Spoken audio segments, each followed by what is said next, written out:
Vayhi Esav ish Yodea tzayid ish soder, v'Yaakov ish tom yoshev oholim. In this one pasuk, the Torah gives us really a sketch of two brothers, twin brothers, who represent two completely different worldviews. That Esav was a this-worldly person. Yodea tzayid, he knew how to manipulate and how to trap and how to engage with this world in a way to get out of it what he wanted. And ish soder, he was completely involved in the produce of the soder, the produce of the material world. And Yaakov was ish tom yoshev oholim.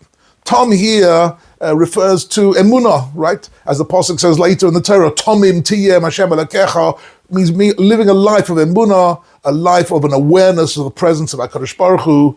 Yoshev oholim in the plural, says Rashi, refers to the ohel of Shem va'ever, and it means that really Yaakov had lived his life gaining wisdom and gaining spiritual training, first from Avram Avinu. The first 15 years of his life he learned with Avram Avinu, and then with his father Yitzchak, and then afterwards from Shem va'ever. So he was really accumulating the wisdom. This is of course pre-Torah, but the pre-Torah wisdom that was available and the way in which a person can connect to HaKadosh Baruch Hu in this world. So Yaakov is a person who understands that the world has a spiritual purpose, and Esav is an action man, a man who knows how to engage in this world, how to use technology, how to use his tools and his hunting equipment to get out of this world what he wants. And this is really a very interesting setup that the two sons of Yitzchak presented their parents with. And the question was, how is the future of the Jewish people going to play out? Yitzchak and Rivka knew that they were the ancestors of Klal Yisrael, and they wanted to know how and in what way were these two brothers going to work together. Now what's interesting is that Yitzchak wants to give them a bracha, but if we look carefully at the bracha that comes out in the end, if we fast forward to the end of this story, the bracha that he gives is V'yitin l'cho Elokim mitala shamayim mishmanei haaretz. HaKadosh Baruch Hu should give you the fat of the land, material prosperity, wealth, and this worldly success. Yavducha amim b'shtachvu le'umim, give you dominion over other nations and political power and military power. It's an extraordinary thing that the bracha that he gives as a this worldly blessing. Chazal tell us, and this is spelt out in the Mefarshim, the Sfas Emes says this, the Malbim says this, and the Abarban already said that in earlier generations, that's clear that Yitzchak understood almost exactly, not completely exactly, but he understood what type of person Esav was. Esav did manage to fool him a little bit, but not so much. Yitzchak knew that Esav was a this-worldly person and extremely competent and extremely good at actions and at deriving power and wealth out of this world. But he understood that going forward, the Jewish people needed someone like this. They needed someone who was able to run the economy and run the military and strengthen the nation. So Yitzchak had this plan.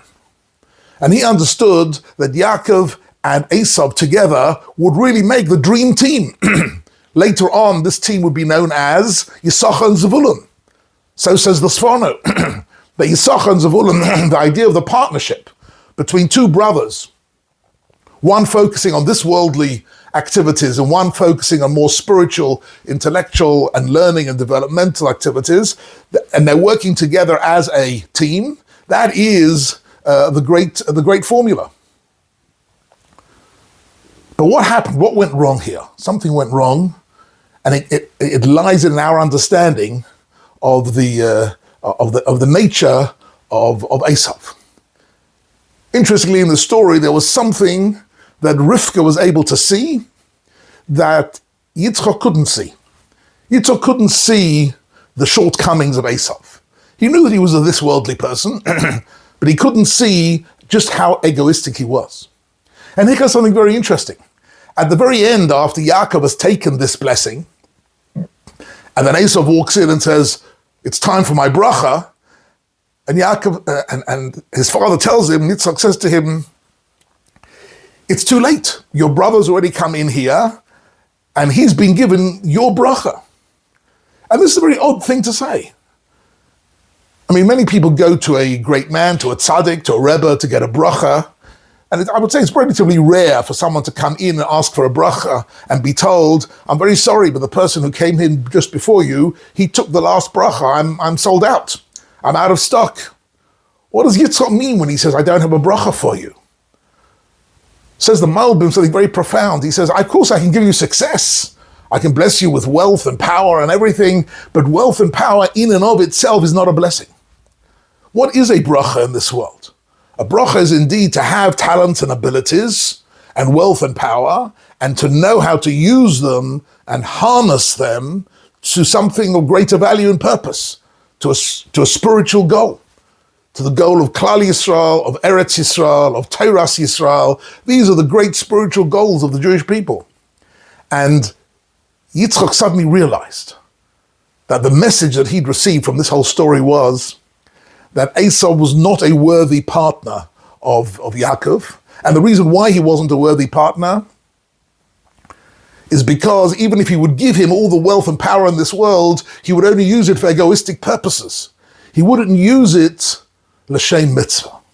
This is one of the very beautiful features of Torah life in general.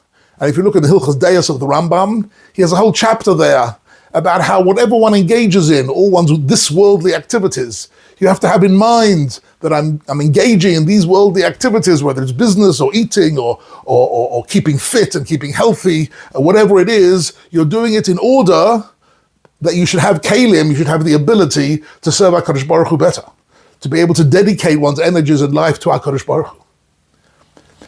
And this is interesting, going backwards to the beginning of the story, there is this very interesting question mark, which all the Mefarshim raise. The Sforno asks this question, but also other Rishonim and the Sfas Emes ask this question. We find lots of times in the Torah that people give brachas, right? There's a whole V'zos HaBracha of Moshe Rabbeinu, the Parshas Vayechi of Yaakov, giving brachas, giving blessings to the next generation. Why does Yitzchak say, first make me a meal, and then I'll give you a bracha?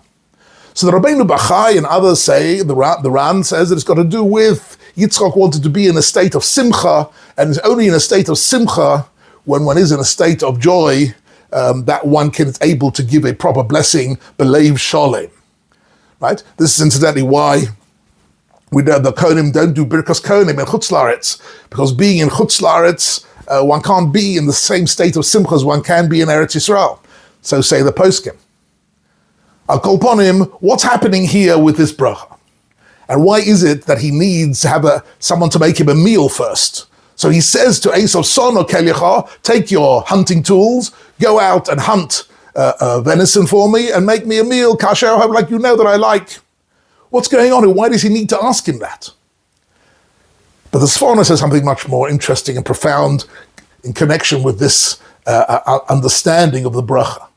He says, to give somebody a bracha, the recipient has to be a kli ro'ui lekabel, has to be somebody who is able to absorb this bracha, to take this bracha and to make out of it something meaningful and purposeful. Right? So Yitzchak knew that Esau was a hunter and a this worldly person. So he said to him, you know what, there's one mitzvah you're very good at, and that is kibud av. You're very good at the way you relate to your father, right? And looking after your father. You're also very good at going out and hunting. Take what you're good at, go out there and you do it l'shem mitzvah. And once you've done this mitzvah of kibud av, on the back of that mitzvah, I'll be able to give you a bracha. The bracha will be absorbed by you because you are a person who's doing a mitzvah. And every mitzvah that we do actually raises our spiritual life. As the Ramchal writes in Derech Hashem, the first Chelek, every mitzvah nourishes the neshama, every mitzvah connects us to HaKadosh Baruch Hu, every mitzvah raises our moral and spiritual energies. And that's why Yitzchak wanted Esau to go out there, use his abilities, and go out and hunt, and do it l'shem mitzvah. And then he's able to give him a bracha. But Rivka understood something else. Rivka, don't forget, had grown up in the house of Lavan and Besuel. She knew that Yitzchak had been deceived by Esau. she'd learned about deception. So she knew that Esau had actually made his father believe that he was able to use his energies for good purposes, for spiritual purposes. And therefore, Rivka makes, stage manages the whole scene to make sure that it's Yaakov who gets this bracha. And at the end of the day, Yaakov has to manage both the material, this worldly side of Klal Yisrael, and the spiritual energies of Klal Yisrael together. He has to do both. And that is really the limud of this week's parsha. That in order to accept the brachas min hashamayim, HaKadosh Baruch Hu wants to give us brachas. The Kohanim want to give us brachas. The tzaddikim in every generation want to give us brachas. But in order to be a recipient of these brachas, in order to absorb the brachas, we need to be able to be engaged in mitzvahs. Every mitzvah that we do brings with it a bracha, connects us to HaKadosh Baruch Hu, connects us to a bracha. And in that way, the brachas of Yitzchak come to the fore.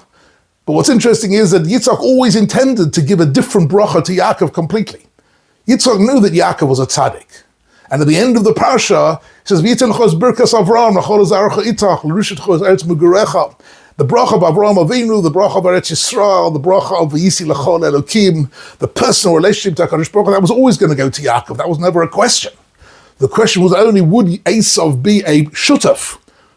Would he have the zechus to participate in the future of Klal Yisrael as a this worldly person? And it turned out that he didn't have that ability. He was so engaged in his own egoism and his own self-fulfillment and self-gratification that he couldn't use his material world for any other purposes. And that is really a really beautiful insight this parsha gives us going forward into Klal Yisrael, that we want to give our children brachas. We give them brachos by showing them how they can use their energies for spiritual and Klal Yisrael and Eretz Yisrael purposes. V'chein yirot.